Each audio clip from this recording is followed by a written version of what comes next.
Hey everyone, it's Justin Krieg from Historic Columbus with another episode of Tuesdays with Justin. Today we're still in the month of May, so Historic Columbus is still celebrating National Historic Preservation Month all month long. And today I wanted to tell you all quickly about a story that some of you may not know that took place here in downtown Columbus near the intersection of 10th Street and Broadway and First Avenues. It involves one of Columbus's National Historic Landmark properties, the Springer Opera House, which is right here behind me, as well as what many people know as the Rankin Hotel building, which is there at the corner of Broadway and 10th Street.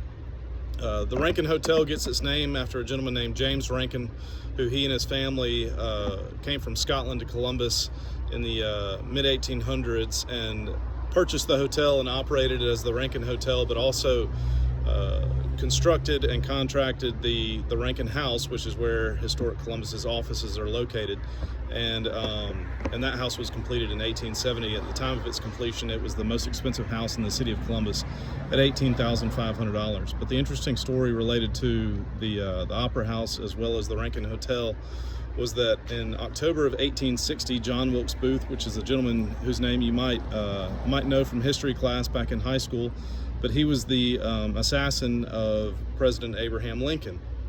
Interestingly, John Wilkes Booth was an actor, and he was performing here in October of 1860 at the Springer Opera House, and he was shot somewhere in the vicinity of the hotel or the theater.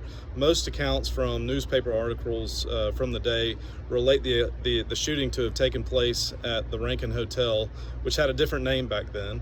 But he was shot either in the thigh or the neck. There are varying accounts, but it was not a fatal wound. And interestingly, he was shot here in Columbus, Georgia, 5 years prior to shooting Abraham Lincoln.